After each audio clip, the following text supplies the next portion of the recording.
I am glad to welcome you on my channel. You just make it awkward for everyone. My mother's voice cut through the kitchen like a blade, her words delivered with that practiced coldness she'd perfected over the years. I stood there holding my coffee mug, watching steam rise from the dark liquid, while she continued arranging flowers for what felt like the 100th centerpiece discussion this month. I completely understand, I replied, setting the mug down with deliberate calm. My name is Sophia, and I'm 27 years old.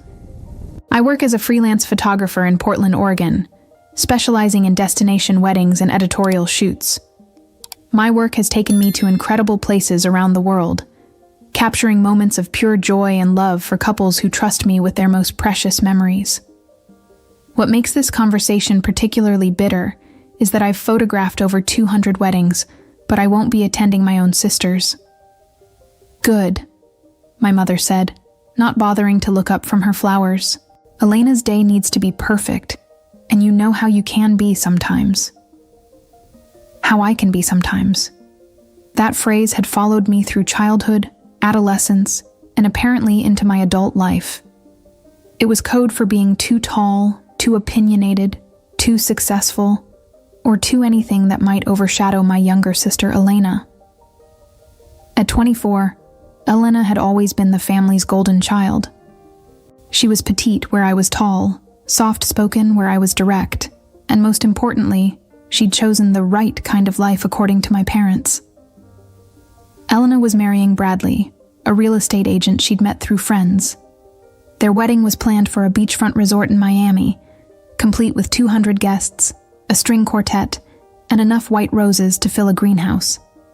Every detail had been discussed endlessly at Sunday dinners, from the shade of ivory in her dress to the flavor profile of the 7-course dinner. The guest list is already so tight, my mother continued, finally glancing at me with those pale blue eyes that had never quite seemed to see me properly. Elena really wanted to include some of Bradley's college friends, and you know how these venues are about numbers. I nodded again, though we both knew this wasn't about venue capacity. This was about the same pattern that had defined my relationship with my family for as long as I could remember. When Elena graduated high school, I was asked not to bring up my photography scholarship because it might make her feel bad about her grades. When she got engaged, I was told to keep my own relationship with Lucas quiet because she needed time to be the center of attention. Lucas. Just thinking about him made my chest warm in a way that had nothing to do with the coffee. We'd been together for 3 years, having met when I photographed his sister's wedding in Barcelona. He was a cinematographer and documentary filmmaker, splitting his time between Los Angeles and wherever his projects took him around the world. My family had met him exactly twice, both times treating him with the kind of polite disinterest they reserved for my career achievements. "When is Elena's wedding again?" I asked, though I knew the answer perfectly well. "October 15th. The ceremony starts at 4, and we're doing photographs on the beach at sunset." My mother's voice softened when she talked about Elena's plans, the way it never did when discussing my work. "She's going to look absolutely stunning. Bradley's grandmother is letting her wear the family pearls." October 15th. I filed that date away carefully, though for reasons my mother couldn't imagine. "That sounds beautiful," I said, and meant it. Despite everything, I wanted Elena to be happy. The problem wasn't my sister herself, but the way my family had created this dynamic where only one of us could shine at a time, and it was never my turn. My phone buzzed with a text from Lucas. "Coffee meeting went great. Milano confirmed for October. Everything still good on your end?" I smiled, typing back quickly. "Perfect timing. Just had an interesting conversation with my mother. The wedding is going to be photographed by someone from the resort," my mother said, pulling me back to the conversation. "They do beautiful work, very traditional and elegant." Traditional and elegant. Unlike my style, which had been described in magazines as bold, cinematic, and emotionally raw. I specialized in capturing the moments between moments, the tears of joy when nobody was supposed to be looking, the spontaneous laughter during formal poses. My portfolio had been featured in several international publications, and I'd been booked solid for the past 2 years. "I'm sure they'll do a lovely job," I said. My mother finally looked at me directly, studying my face as if searching for signs of the drama she expected. "You're taking this very well. I was worried you might make a scene." Make a scene. There it was again. That assumption that my natural response to disappointment would be some kind of theatrical outburst. I'd learned years ago that reacting emotionally to my family's decisions only reinforced their belief that I was too dramatic, too sensitive, too much. Why would I make a scene? Elena deserves to have exactly the wedding she wants, with exactly the people she wants there. Something flickered across my mother's face, almost like surprise. She'd been prepared for tears, arguments, or pleading. My calm acceptance seemed to unsettle her more than anger would have. "Well, good. I'm glad you understand." I picked up my coffee mug and headed toward the door. "I should get going. I have a client call in an hour." "Another wedding?" she asked, and I could hear the faint dismissal in her tone. "Actually, yes. A very special one." That evening, I sat on my apartment balcony with Lucas on video call, watching the sunset paint Portland's skyline in shades of gold and pink. He was in his hotel room in Milan, the city lights twinkling behind him as he explained the logistics of his latest documentary project. "So, we're definitely cleared for filming at the villa?" I asked. "Absolutely. Giuseppe is thrilled to host us. He says October is the perfect time for the lighting you want." Lucas leaned back in his chair, that familiar smile playing at the corners of his mouth. "Are you sure about this, love? It's a big step." I thought about my mother's words, about the decades of being made to feel like I was too much, too inconvenient, too awkward for the family narrative. I've never been more sure of anything in my life. The weeks following that conversation with my mother passed in a blur of careful planning and quiet preparation. I went about my regular routine, photographing an engagement session in Mount Hood, editing photos for clients, and having dinner with my parents every Sunday as if nothing had changed. But everything had changed, in ways they couldn't possibly imagine. "Have you thought about what you'll do during Elena's wedding?" my father asked over dinner one Sunday evening. He was cutting his steak with the same methodical precision he applied to everything in his life as an accountant. "Maybe take a little vacation. You work so much." My father, Daniel, had always been the gentler of my two parents, though gentle was relative when it came to the family dynamics. He didn't actively exclude me the way my mother did, but he also never challenged her decisions. He was a man who valued peace above fairness, which meant I'd learned early not to expect him to take my side when conflicts arose. "Actually, I am planning a little getaway," I said, twirling pasta around my fork. "Lucas and I are thinking about Europe." "That's nice, dear," my mother said, without looking up from her plate. "Just don't post too much on social media during Elena's wedding weekend. We don't want it to look like you're trying to upstage her big day." Elena, who had been unusually quiet during dinner, finally spoke up. "Mom, Sophia can post whatever she wants on her own social media." I looked at my sister with surprise. Elena rarely pushed back against our mother's pronouncements, especially when they involved maintaining her position as the family favorite. "Thank you," I said quietly. Elena met my eyes across the table, and for a moment I saw something that looked almost like guilt. We'd been close as children, before the favoritism became so pronounced, before every achievement of mine became a threat to her specialness. Sometimes I wondered if she missed that closeness too. "I just think everyone should be able to enjoy their own life," Elena said, then quickly returned to her dinner.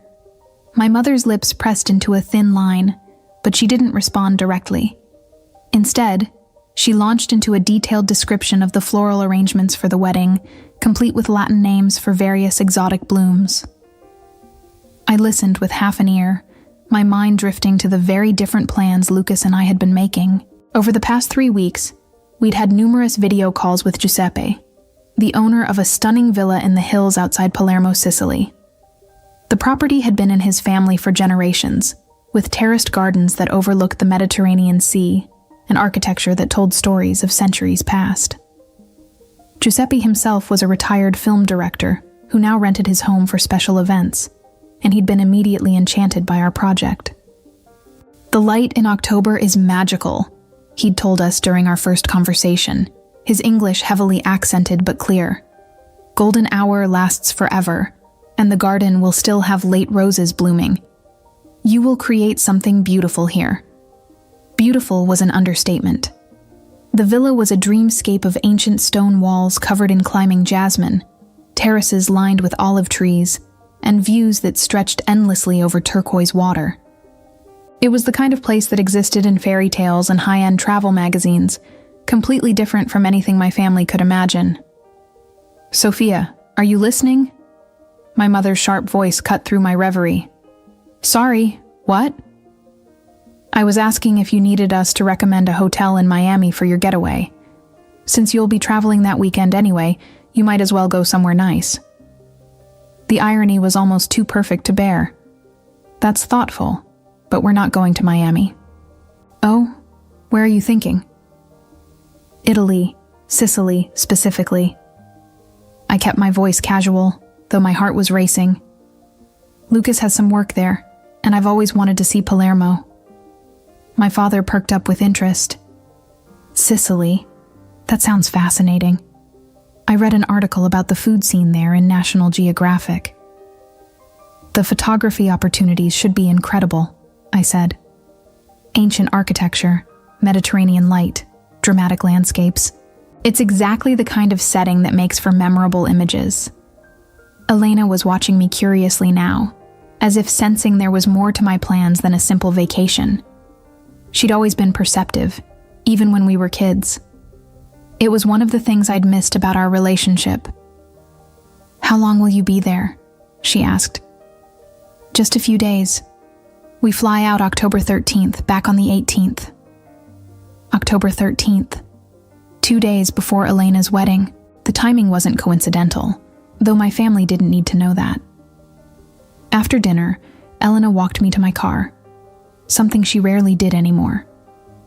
The evening air was crisp with the first hint of autumn, and the streetlights cast long shadows across the suburban driveway where I'd learned to drive, where we'd played countless games of basketball as kids. "Sophia," she said as I unlocked my car door. "Are you okay? About the wedding, I mean." I turned to face her, studying the expression on her face. Elena had inherited my mother's delicate features and my father's kind eyes, but right now she looked troubled.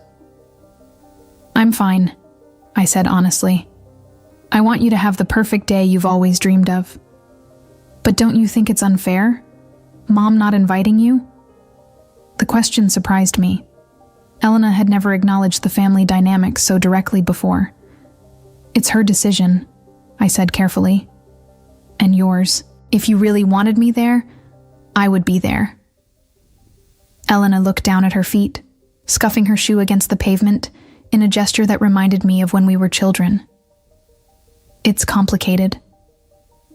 "I know. Mom thinks you'd overshadow me. She says you can't help being the center of attention, even when you're not trying to be." The words stung, even though I'd heard variations of them my entire life. "And what do you think?" Elena was quiet for a long moment, the weight of honesty hanging between us. "I think you're incredibly talented and successful, and sometimes that makes me feel small. But that's my problem, not yours." It was the most honest conversation we'd had in years, maybe ever. I reached out and squeezed her hand. "You're going to be a beautiful bride, Elena, and Bradley is lucky to have you." She squeezed back, then let go. "Have a wonderful time in Italy."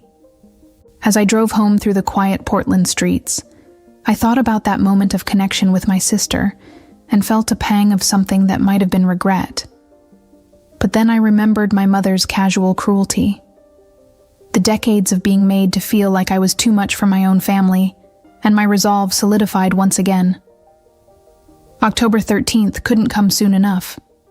The morning of October 10th, I was in my studio editing photos from a recent shoot when my phone rang.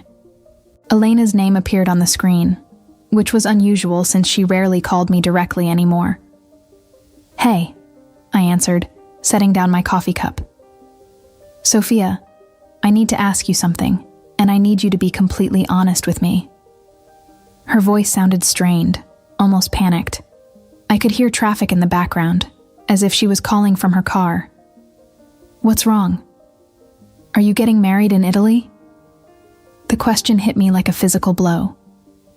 I sat back in my chair, mind racing. There was no way she could know. We'd been incredibly careful about our planning, keeping everything private between Lucas, Giuseppe, and the small team of vendors we'd hired in Sicily. "What makes you ask that?" "Sophia, please, just answer me." I could hear the desperation in her voice, and despite everything, she was still my sister. But I also knew that anything I told Elena would likely make its way back to my parents, and our plan depended on secrecy until the right moment. "Why would you think that?" "Because Jessica's cousin works at the Italian consulate, and she saw your name on a marriage license application for Palermo. She mentioned it to Jessica, who mentioned it to Mom's friend Carol, who told Mom. Now Mom is completely losing her mind." My heart stopped. Jessica was Elena's maid of honor, and apparently our attempt at privacy hadn't been as foolproof as we'd thought. I should have anticipated that getting married abroad would involve paperwork that could be traced. But I'd been so focused on the emotional aspects of our plan that I hadn't considered every practical detail. "Elena, Are you seriously getting married the same weekend as my wedding?" Her voice rose to a pitch I hadn't heard since we were teenagers fighting over clothes. "Were you planning to tell us at all?" I closed my eyes, feeling the weight of the moment. We'd hoped to keep everything quiet until after the fact, to share the news and the beautiful photos as a done deal, rather than giving my family the chance to interfere or make demands. But now that Elena knew, or suspected, I had to make a choice about how much to reveal. "Yes," I said quietly. "We're getting married in Sicily on October 15th. The silence on the other end of the phone stretched so long I thought she might have hung up. "The same day as my wedding." "Yes." "Why?" The word came out as barely a whisper. I took a deep breath, knowing that whatever I said next would either repair something between us or destroy it completely. Because for the first time in my life, I wanted to do something that was entirely about me and Lucas, without having to worry about whether it would upset the family dynamic or make anyone else uncomfortable. "But you knew it was my wedding day. Elena, you made it very clear that my presence would be awkward for everyone, so I decided to create my own day instead of sitting at home feeling sorry for myself." I could hear her breathing heavily, and then what sounded like a sob. "Mom is going to kill me. She thinks I knew and didn't tell her. She's been calling and texting nonstop for the past hour, demanding to know if we're all being played by you." The phrase, "being played by you," was so perfectly my mother that I almost laughed. Even when I was making the biggest commitment of my life, it had to be framed as some kind of manipulation designed to hurt them. "You can tell Mom that this has nothing to do with her or your wedding. Lucas and I have been planning this for months. We chose Sicily because it's meaningful to us, not because I wanted to upstage anyone.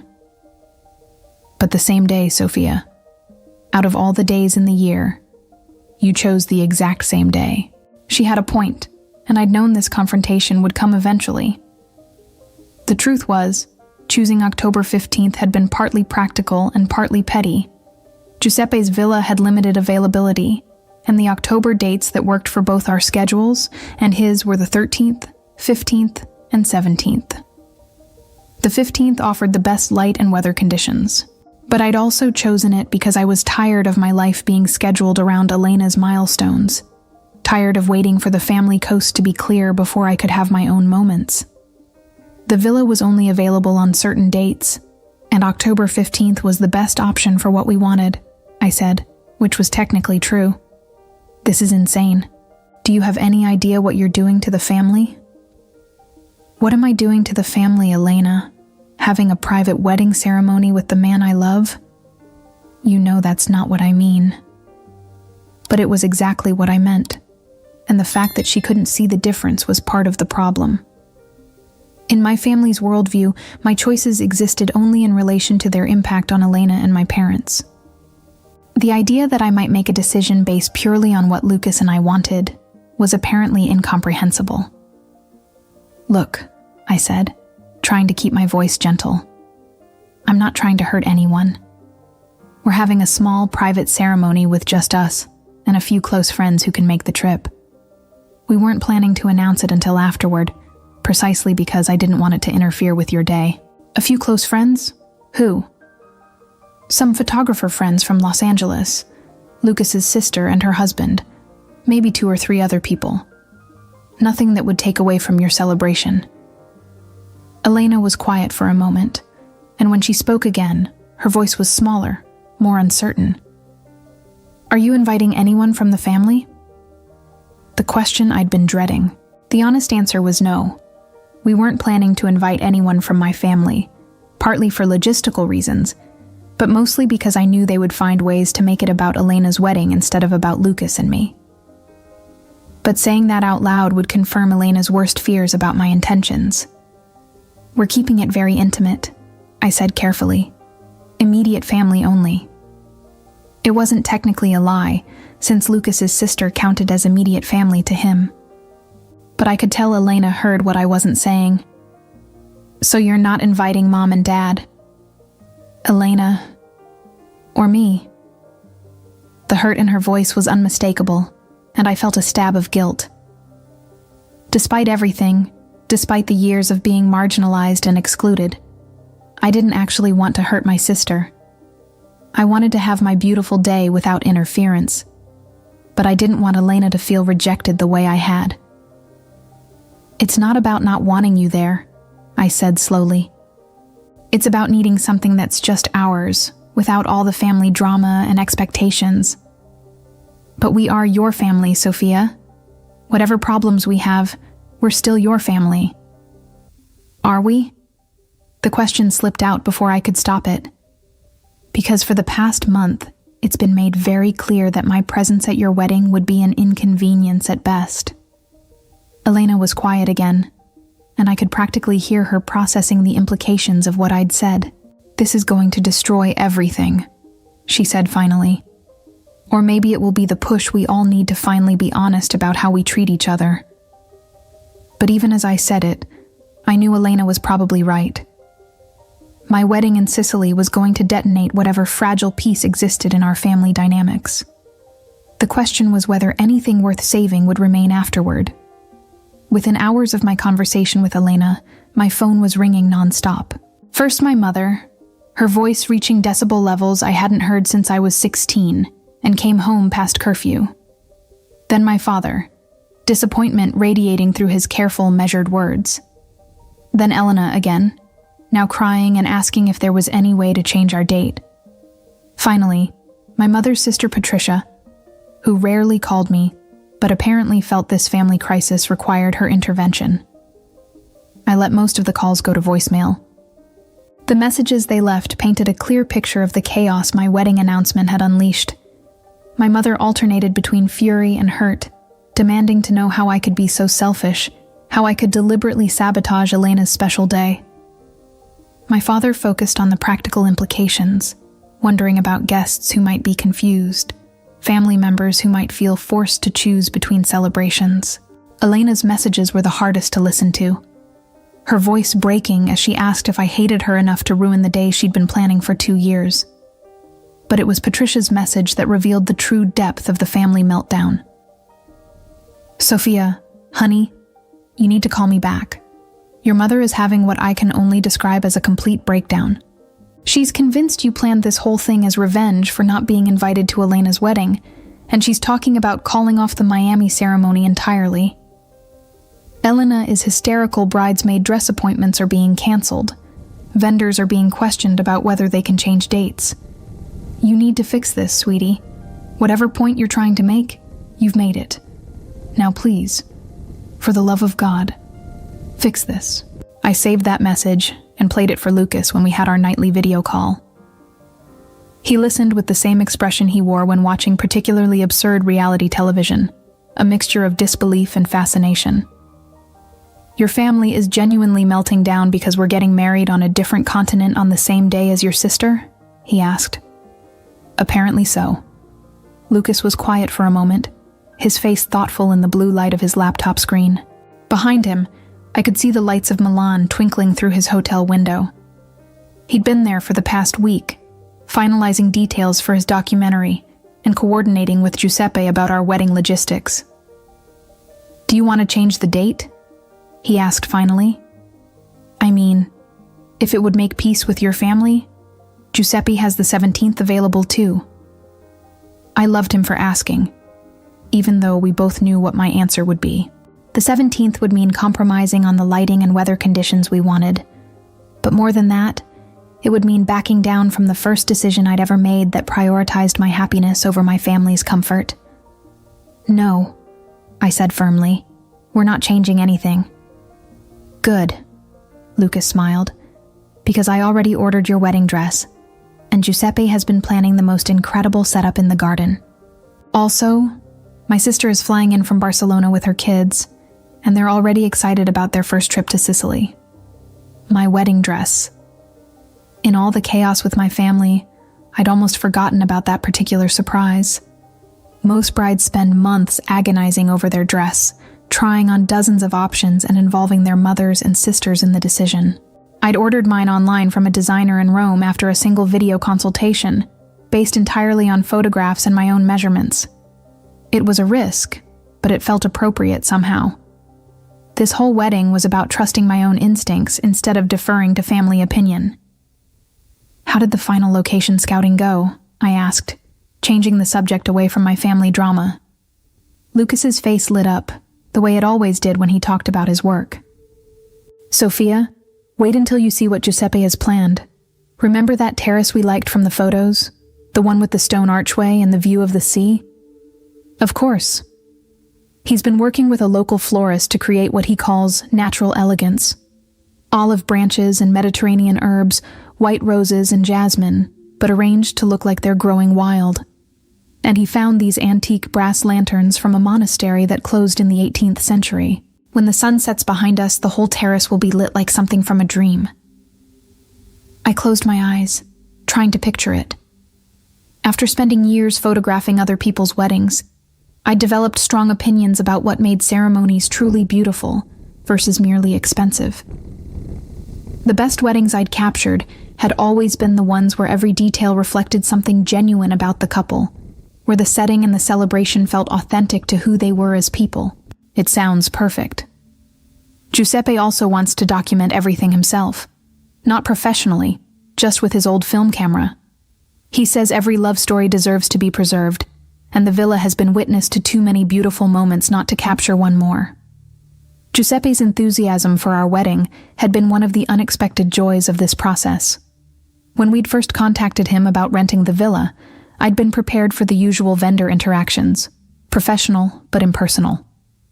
Instead, we'd found someone who seemed genuinely invested in creating magic for us. His emails were full of suggestions for local traditions we might want to incorporate, recommendations for the best olive oil and wine from nearby producers, stories about other couples who'd married at the villa over the years. Has he mentioned anything about the photography setup we discussed? Everything's confirmed. The local crew he recommended seems fantastic, and they understand your vision completely. Natural light, candid moments, emphasis on the landscape, and the intimacy of the ceremony rather than formal poses. This was another way our wedding was different from Elena's elaborate Miami affair. Instead of hiring a traditional wedding photographer, we decided that Lucas would handle filming, while a local crew I'd connected with through professional networks would capture still images. The goal was documentation that felt more like fine art than typical wedding photography, images that would tell the story of the day rather than just recording its events. My phone buzzed with another text from Elena. "Please call me back. We need to talk about this." I showed Lucas the message, and he sighed. "You know you're going to have to deal with this eventually." "I know. I just need a little more time to think about what I want to say." The truth was, I'd been avoiding my family's calls, not because I didn't know what to say, but because I knew exactly what would happen once I engaged with their panic. They would demand explanations, compromises, changes to our plans that would make them more comfortable. My mother would cry. Elena would guilt me about ruining her dreams, and my father would suggest family therapy, or cooling off periods, or some other attempt to manage the conflict, rather than address its root causes. "What if," Lucas said slowly, "we just let them be upset?" "What do you mean?" "I mean, what if we acknowledge that they're hurt and angry, but we don't let that change our plans? What if we have our beautiful wedding in Sicily, and we share it with the world afterward, and we let the family drama be their problem to solve?" It was a radical thought, at least for someone raised in my family's ecosystem of careful emotional management. I'd been trained from childhood to monitor everyone else's feelings, to adjust my behavior to keep the peace, to make myself smaller whenever my presence threatened the family's equilibrium. They'll never forgive me. Maybe they will, maybe they won't. But Sophia, you've spent 27 years trying to earn their approval, and where has it gotten you? You weren't even invited to your own sister's wedding. He was right, of course, and somewhere beneath the guilt and anxiety about my family's reaction, I felt a growing excitement about our plans that had nothing to do with revenge or proving points. I was going to marry the man I loved in one of the most beautiful places on earth, surrounded by people who actually wanted to be there. Whatever chaos that decision created for my family was honestly secondary to the joy of that fact. "Okay," I said. "Let them be upset." "Really?" "Really. We're getting married in Sicily on October 15th, and it's going to be perfect." Lucas grinned, and I felt some of the tension I'd been carrying since Elena's phone call finally start to ease. "Giuseppe is going to be so happy. He's been worrying that the family drama might make you want to cancel." "Never. If anything, it's making me more determined to have exactly the wedding we want." After we hung up, I poured myself a glass of wine and sat on my balcony, looking out over Portland's evening skyline. In 5 days, I'd be on a plane to Sicily. In 6 days, I'd be married to Lucas in Giuseppe's garden, while my family attended Elena's beach wedding in Miami.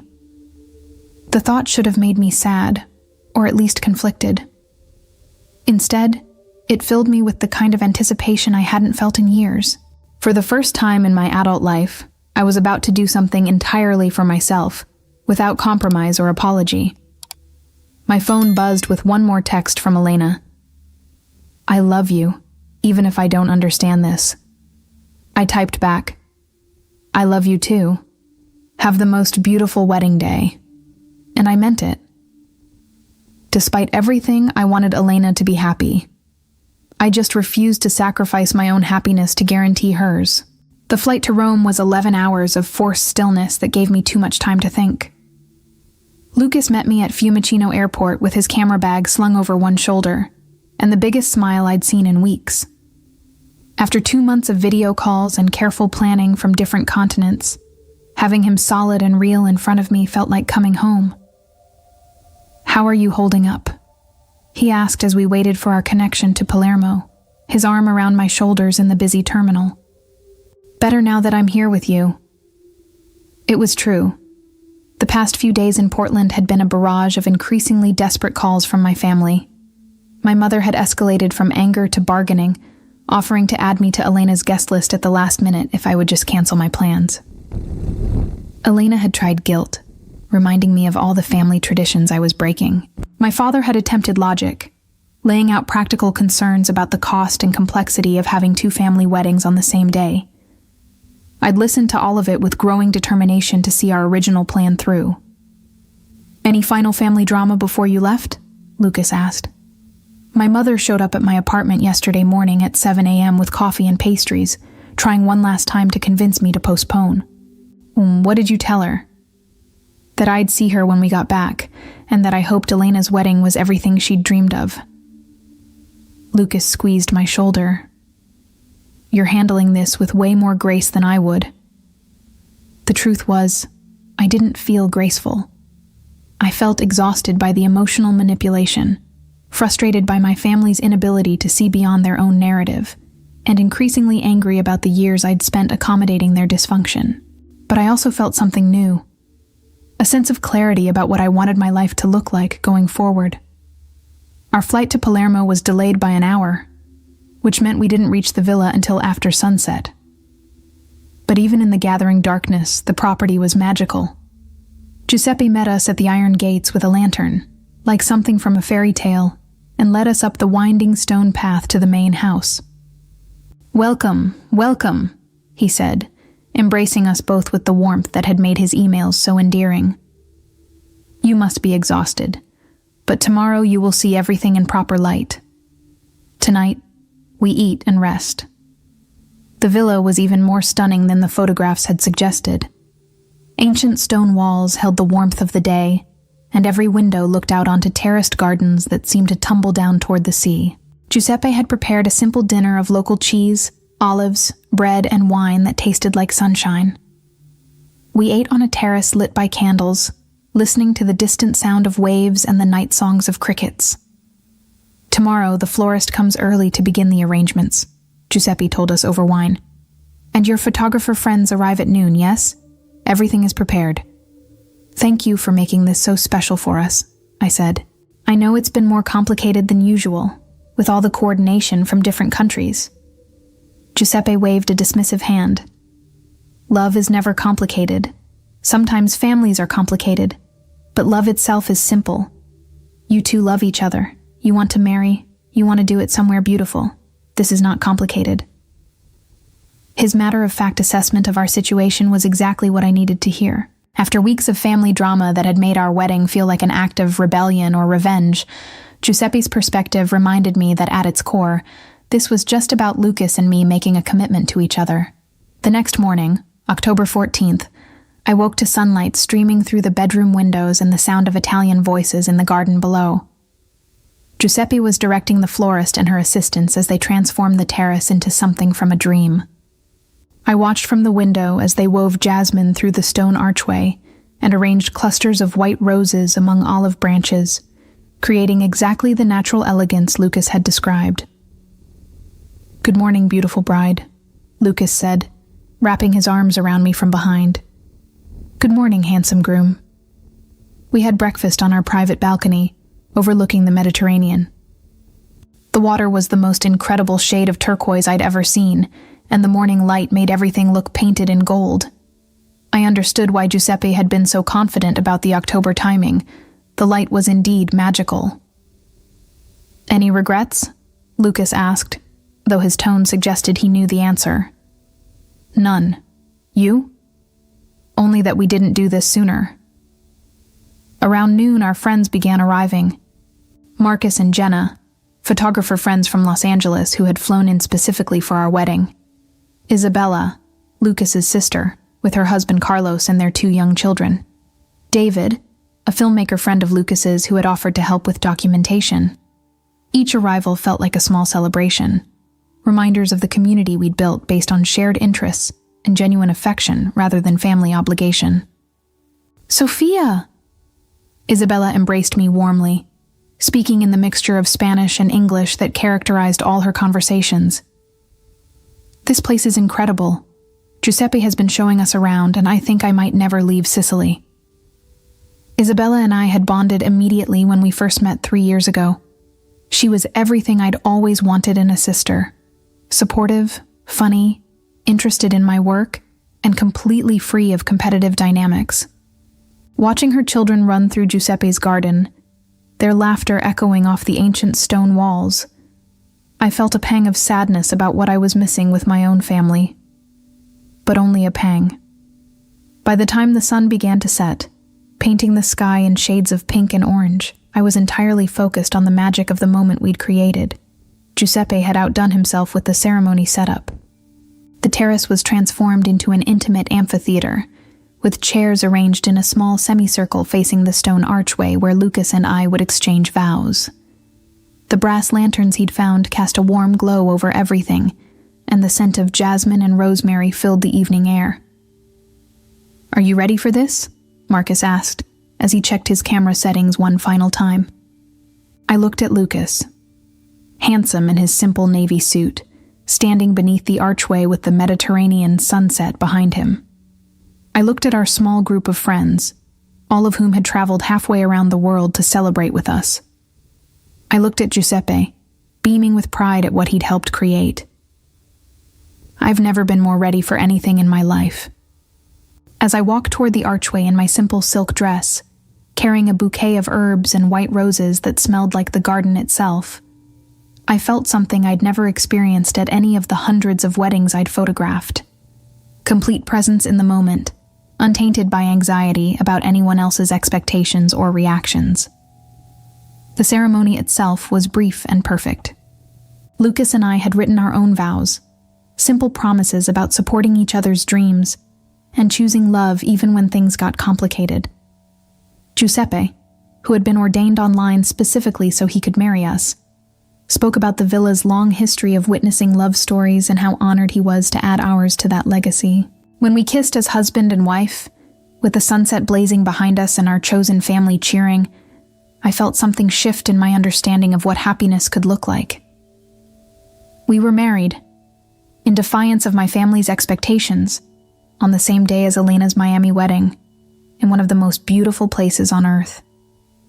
And I had never been happier. The celebration that followed our ceremony was everything a wedding reception should be. Intimate, joyful, and completely authentic to who Lucas and I were as a couple. Giuseppe had arranged for a local chef to prepare a feast using ingredients grown on the property, and we ate by candlelight on the main terrace, while a guitarist played traditional Sicilian songs. To Sophia and Lucas, Isabella raised her glass of local wine. For choosing love over convention, beauty over politics, and Sicily over Miami. Everyone laughed and cheered, though I noticed Marcus glancing at his phone with a slight frown. "Everything okay?" I asked. "Just checking the upload progress. The photos are taking forever on this Wi-Fi connection." Marcus had been documenting our entire wedding day. Not just the ceremony, but all the small moments. Getting ready in our room overlooking the sea. Giuseppe presenting us with a bottle of olive oil from his own trees.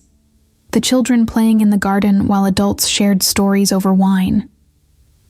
True to his artistic sensibilities, he'd captured everything with the golden hour lighting and cinematic composition that had made him one of the most sought-after wedding photographers in Los Angeles. "There's no rush," I said. "We have all the time in the world." But even as I said it, I was curious about the photos myself. After years of being behind the camera at other people's weddings, seeing my own day through Marcus's lens felt surreal and wonderful. "Actually," Lucas said, pulling out his own phone, "there might be a little bit of a rush." He showed me his screen, which displayed a text from his documentary producer. "Saw the Instagram stories from Sicily. When you get back, we need to talk about a potential project. This looks incredible." "He shared some photos already?" I asked. "Just a few on Instagram. Nothing major." I pulled out my own phone, which I'd barely looked at since arriving in Sicily. My Instagram notification count was higher than I'd ever seen it. 847 likes on a photo I didn't remember posting. When I opened the app, I realized Lucas had shared several images to my account throughout the day, with my permission given earlier but forgotten in the joy of the celebration. The photos were breathtaking. One showed me walking toward the ceremony archway, my dress flowing in the evening breeze with the Mediterranean sunset, creating a halo effect behind me. Another captured Lucas and me during our vows, both of us laughing at something Giuseppe had said, pure happiness evident on our faces. A third showed our small group raising glasses in toast, the villa's ancient stone walls and trailing jasmine creating a backdrop that looked too beautiful to be real. But it was the comments that made me pause. Hundreds of them, from photographer colleagues and friends, but also from people I didn't recognize. This is the most beautiful wedding I've ever seen. Where is this place? I need to get married here immediately. The light in these photos is incredible. Sicily looks like a fairy tale. I've been following your work for years, but these personal photos are your masterpiece. Wait, is this the same weekend as your sister's wedding? Didn't you mention that drama? That last comment made my stomach drop.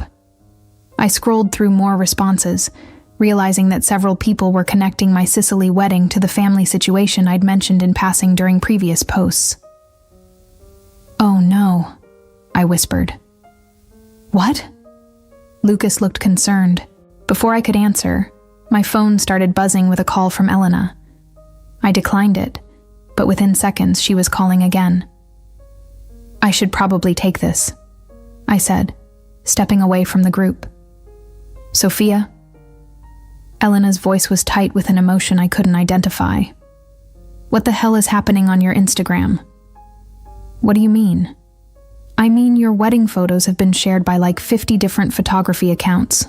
People are reposting them everywhere, and some blogger just posted an article called "The Most Romantic Wedding in Sicily," with all your pictures."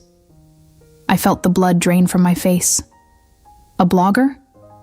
"Wedding inspiration accounts are going crazy over your photos. That picture of you walking toward Lucas with the sunset behind you has been shared like 1,000 times in the past hour." This wasn't supposed to happen. We'd planned to share some photos after we returned from our honeymoon, but quietly, privately, with family and close friends. The idea that our intimate ceremony was somehow going viral hadn't occurred to me. "Elena, I need to call you back." "No, wait. Mom is losing her mind. She's been getting calls from people asking about your wedding, and she didn't even know the photos existed. Aunt Patricia saw them shared in some wedding Facebook group and called Mom crying because she thought she'd missed some big family celebration." "I can explain. People are asking me why I wasn't at my own sister's wedding. Do you understand what this is doing to our family?" Before I could respond, Elena hung up. I stared at my phone, watching as the notification count continued climbing. My Instagram followers had jumped from 3,000 to over 15,000 in the space of a few hours. "Everything all right?" Giuseppe appeared at my elbow with a concerned expression. "I think our photos are spreading more widely than we expected." Yes. Marcus showed me. The Italian Tourism Board has already shared one on their Facebook page. They love when Sicily looks this romantic. The Italian Tourism Board. I opened Facebook and found the post Giuseppe mentioned, our photo from the ceremony, with a caption in Italian and English about Sicily being the perfect destination for couples seeking magic and beauty. It had been shared 200 times and had hundreds of comments in multiple languages. I walked back to the group, my mind spinning. Lucas was showing David something on his laptop, and I could see Marcus's photos filling the screen in a slideshow format. "Lucas," I said quietly, "we need to talk." He looked up, immediately reading my expression. "What's wrong?" "The photos are everywhere. Elena says they're being shared by wedding blogs and inspiration accounts. Our private ceremony is apparently going viral." The entire group went quiet. Isabella looked confused. David seemed fascinated, and Marcus looked guilty. "I may have uploaded the photos to my professional portfolio," Marcus admitted. "With watermarks, of course. But I tagged the location and used wedding hashtags. Some of my followers have large networks, and when they share things..." He didn't need to finish the sentence. In the age of social media, beautiful content could spread exponentially, especially content that looked as professionally stunning as Marcus's work. "How viral are we talking?" Lucas asked. I showed him my phone. The numbers had climbed even higher. 25,000 Instagram followers, notifications too numerous to count, and a missed call from a number I didn't recognize. "Maybe this isn't entirely bad," David said thoughtfully. "I mean, these are incredible photos of an incredible place. If they inspire other people to have beautiful, authentic weddings instead of expensive productions, isn't that positive?" I wanted to agree with him, but all I could think about was Elena's voice, tight with hurt and anger. and my mother discovering through social media that I'd gotten married without telling the family. Our perfect private wedding was becoming a public spectacle, and I had no idea how to control it. But as I looked around at our friends, at Giuseppe's beaming face, at Lucas reaching for my hand with understanding and support in his eyes, I realized something important. I didn't actually want to control it. Our wedding had been beautiful because it was authentic, because every choice had been made with love and intention. If the world wanted to celebrate that, maybe that wasn't such a terrible thing after all. By the morning of October 16th, our wedding photos had exploded across every social media platform I could think of. What had started as Marcus sharing a few images to his professional portfolio had become something I'd never experienced before. Genuine viral content that seemed to have a life of its own. "Sophia, you need to see this," Lucas said, bringing his laptop to our breakfast table on the villa's terrace. The Mediterranean morning was perfect, with golden light streaming through the olive trees and the scent of Giuseppe's garden herbs carried on a gentle breeze. It should have been the most peaceful moment of our honeymoon, but instead I was staring at numbers that didn't seem real. Instagram says the ceremony photo has been shared over 50,000 times, Lucas continued, scrolling through analytics I didn't understand. But that's not the crazy part. There's a crazier part? David uploaded the ceremony footage to YouTube last night. You know, that 10-minute film he put together with all the natural sound and the sunset shots? He said he wanted to create something cinematic for us as a wedding gift. I remember David working on his laptop during our reception, muttering about light levels and audio quality with the same intensity Lucas brought to his documentary projects. He'd shown us a few minutes of rough footage before we all went to bed, and it had been beautiful. More like a short film than typical wedding videography. "How many views?" I asked, though I was starting to suspect the answer would be overwhelming. 2 million and climbing. In less than 12 hours. I stared at Lucas, then at the laptop screen showing a view counter that seemed to be updating in real time. 2 million people had watched our wedding ceremony. 2 million strangers had seen the most intimate, personal moment of my life. That can't be right. It's right. Look at the comments. Lucas scrolled down to reveal hundreds of responses in multiple languages. People were calling it the most beautiful wedding they'd ever seen, asking about the location, praising the cinematography, and sharing their own stories about choosing love over family expectations. Many had clearly connected our story to the broader narrative about following your dreams instead of conforming to other people's expectations. "This one's my favorite," Lucas said, pointing to a comment from someone in Australia. "I've been planning a huge, expensive wedding to make my parents happy, but this made me realize I'd rather have something meaningful with just the people who truly support us. Thank you for showing what authentic love looks like." Despite my anxiety about the publicity, that comment made me smile. If our choice to prioritize authenticity over family politics was inspiring other couples to think differently about their own celebrations, maybe the viral attention wasn't entirely unwelcome. My phone rang, interrupting my thoughts. Elena's name on the screen. "I should take this," I said to Lucas, walking to a quiet corner of the terrace. "Sophia, what is happening?" Elena's voice was strained, almost panicked. "Do you know that your wedding video has been shared by Good Morning America and some British talk show? Mom is getting calls from reporters asking for comments about the family rift that inspired your escape to Italy." Reporters. The word hit me like cold water. I'd been focused on the social media aspect of our viral moment, but I hadn't considered that traditional media might pick up the story. What kind of reporters? Entertainment reporters, mostly. But also some lifestyle bloggers who are treating this like some kind of fairy tale romance. They're calling it the wedding that broke the internet and love wins in Sicily. There's speculation about why your family wasn't there, and people are creating their own narratives about family drama and romantic rebellion. I closed my eyes, trying to process the implications. Our private moment of choosing love over family dysfunction was being turned into entertainment content for millions of strangers. Elena, I never intended for any of this to happen. But you're not exactly stopping it either, are you? She had a point. David had asked permission before uploading the video to YouTube, and I'd said yes without thinking about potential consequences. Marcus had been sharing photos with my knowledge and consent. At any point, I could have asked them to stop or made our content private. Would it change anything if I did stop it now? Elena was quiet for a long moment. When she spoke again, her voice was different, smaller. Probably not. It's already everywhere. Mom showed me a Facebook post from someone in our own neighborhood sharing your photos and talking about how romantic it was that you escaped family drama to find true love in Italy. Our neighborhood. People who knew our family personally were now seeing our wedding story framed as an escape from family drama, which wasn't entirely inaccurate, but was much more public than I'd ever intended. How was your wedding? I asked, trying to shift the conversation toward something positive. It was beautiful. Everything went perfectly.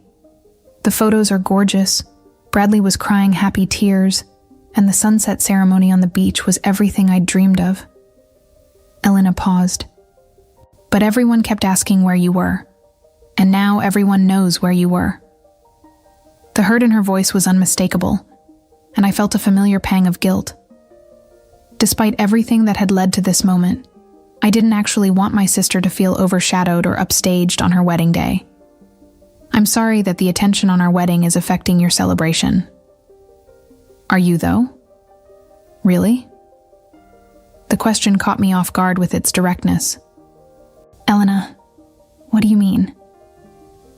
I mean, you chose the exact same day as my wedding, in one of the most photogenic places on Earth, with professional photographers documenting everything. And now it's getting more attention than any wedding I've ever seen. Are you really sorry about that? Or is this exactly what you wanted? I thought about her question seriously, trying to be honest with myself about my motivations. Had I wanted our wedding to overshadow Elena's? Had some part of me hoped that choosing Sicily over Miami, intimacy over spectacle, would prove a point about what really mattered? I wanted to have a beautiful wedding with Lucas in a place that felt magical to us, I said finally. I wanted to prioritize our happiness over family expectations for once in my life. But I didn't plan for it to go viral, and I didn't want it to take anything away from your day. But if you had to choose, Elena pressed, between making peace with the family and having your fairy tale wedding that the whole world is now obsessing over, which would you choose? I looked out at Giuseppe's garden, where Lucas was helping Isabella's children chase butterflies between the olive trees. I thought about the years of being made to feel like I was too much, too inconvenient, too awkward for my own family's comfort. I'd choose the fairy tale, I said quietly. Every time. By our third day in Sicily, the YouTube video of our wedding had reached 20 million views. David was fielding calls from production companies interested in his cinematography work. Marcus had booked 6 new high-end wedding clients based on our photos alone, and Giuseppe was getting inquiries from couples around the world wanting to host their own ceremonies at the villa. I think I created a monster, Giuseppe said cheerfully as he served us breakfast on the terrace. 3 more couples want to book for next month. The Sicilian tourism office called to ask about featuring the villa in their promotional materials. Everyone wants their own Sophia and Lucas wedding. I should have felt guilty about commercializing our private moment, but honestly, I was thrilled that Giuseppe was benefiting from the attention. He'd put so much heart into making our day perfect, and if our viral wedding could bring more business to his family property, that felt like a positive outcome. Any regrets? Lucas asked, echoing the question he'd posed on our wedding morning. About Giuseppe getting more bookings? None at all. I meant about the publicity, about your family. I considered the question while watching the morning light dance across the water below us. In the past 3 days, I'd received dozens of interview requests, thousands of social media messages, and exactly 0 direct communications from my parents. Elena had texted a few times, but our conversations had been strained and brief. "I keep thinking about something Giuseppe said on our first night," I told Lucas. "That love is simple, but families are complicated. I spent so many years trying to uncomplicate my family relationships by making myself smaller, more convenient, less threatening. But it never worked. They were always going to find reasons why I was too much. And now I'm married to you in one of the most beautiful places on earth. Our love story has inspired thousands of other couples, and Giuseppe is booked solid through next spring.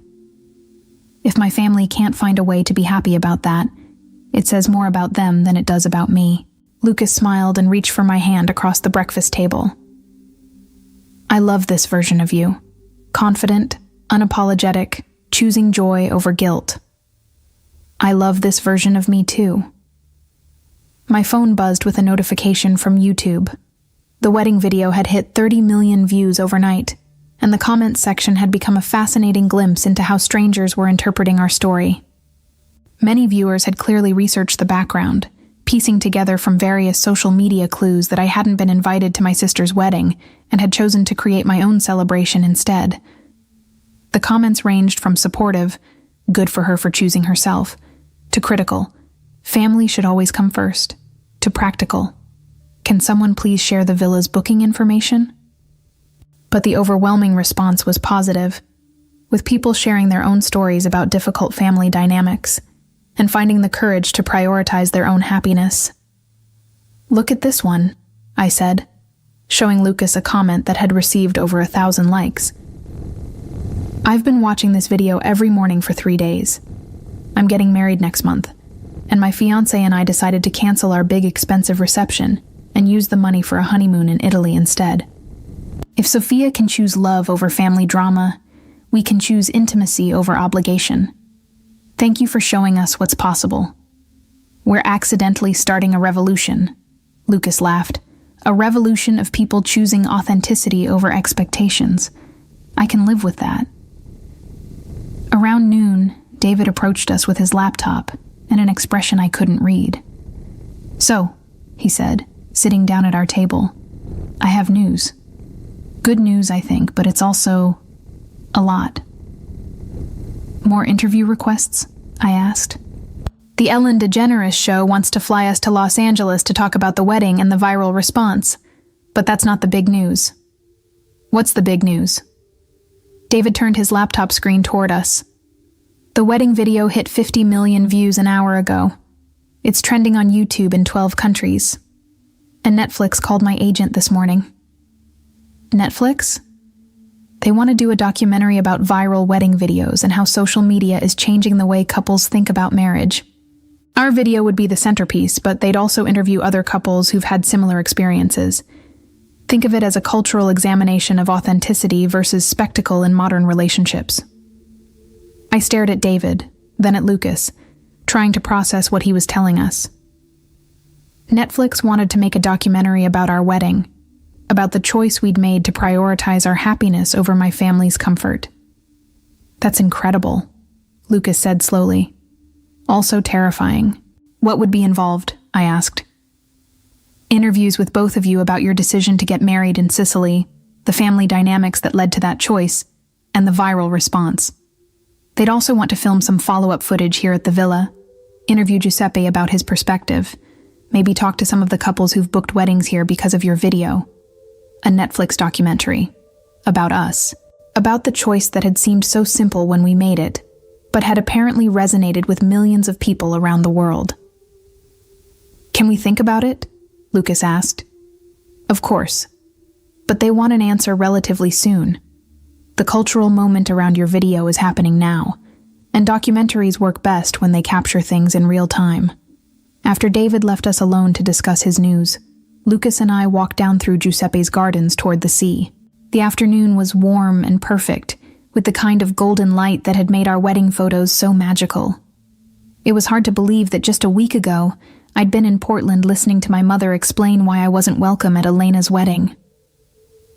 "A documentary feels like making this whole thing even more public," I said eventually. "It does.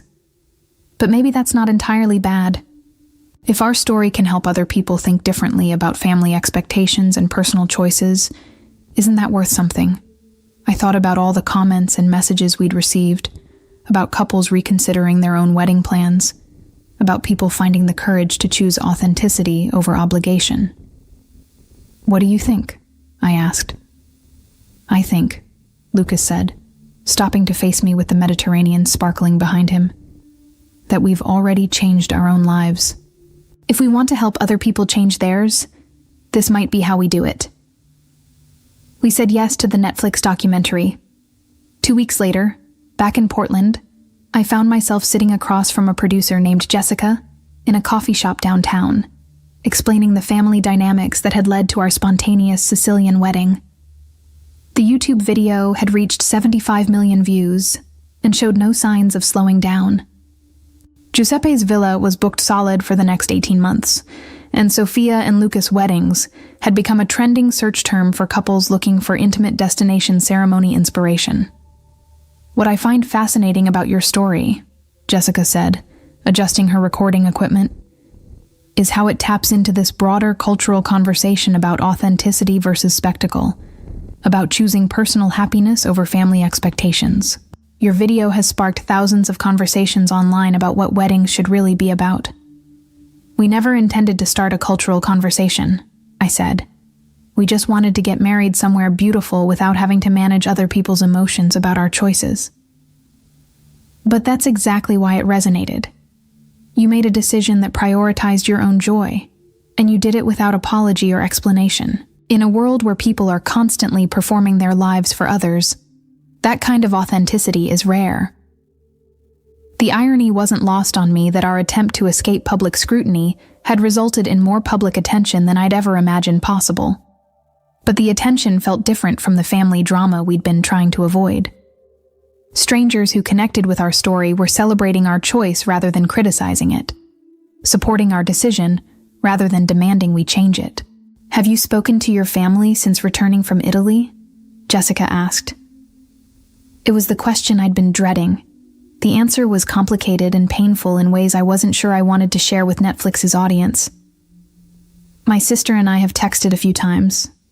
My parents and I haven't spoken directly since before the wedding." "How does that feel?" I thought about Elena's last text, sent 3 days earlier. I saw the Netflix announcement. "I'm happy that good things are happening for you, even if I don't understand any of this." I thought about my parents' silence, which felt both hurtful and liberating. I thought about the relief of not having to manage their reactions to every choice Lucas and I made about our new life together. "It feels sad," I said honestly, "but it also feels necessary. I spent 27 years trying to make myself acceptable to people who were never going to fully accept me. At some point, you have to choose your own happiness over other people's approval. Even when those people are your family? Especially when those people are your family." The Netflix interviews took place over several days, with Jessica and her crew documenting not just our story, but the broader phenomenon of couples choosing intimacy over spectacle for their weddings. They interviewed Giuseppe via video call from Sicily, spoke with Marcus about the photography that had made our wedding go viral, and talked to 3 couples who had booked their own villa weddings after seeing our video. One couple, Sarah and Michael from Chicago, had canceled their planned ballroom reception for 200 guests and were flying to Italy instead for a ceremony with just their parents and siblings. Watching Sophia and Lucas's video made us realize we were planning our wedding for everyone except ourselves, Sarah explained to Jessica's cameras. We were so focused on what looked impressive and what would make our families happy that we forgot to think about what would make us happy. Another couple, Jessica and David from Austin, had decided to elope entirely after their families couldn't agree on wedding details. The viral response to the Sicily wedding showed us that people actually celebrate authenticity over obligation, David said. We realized we didn't need our family's permission to have the wedding we wanted. Hearing these stories made me feel something I hadn't expected. Pride. Not just in our own choices, but in the ripple effect those choices had created. Our decision to prioritize love over family politics had given other couples permission to make similar choices. The Netflix documentary, titled Love Over Obligation: How One Viral Wedding Changed Everything, premiered 3 months after our Sicily ceremony. By that time, our original wedding video had reached 120 million views on YouTube, making it one of the most watched wedding videos in internet history. The documentary's release brought another wave of media attention, but this time I felt prepared for it. Lucas and I appeared on several talk shows, did magazine interviews, and even spoke at a conference about social media and cultural change. Throughout it all, we maintained the same message, that choosing authenticity over expectation wasn't just about weddings, but about how we decided to live our entire lives. The most unexpected outcome of our viral fame was a book deal. A publisher approached us about writing a guide for couples navigating family expectations around weddings, relationships, and major life decisions. The book, Your Day, Your Way, Choosing Love Over Obligation, became a bestseller and led to speaking opportunities around the country. Through it all, my family remained largely silent.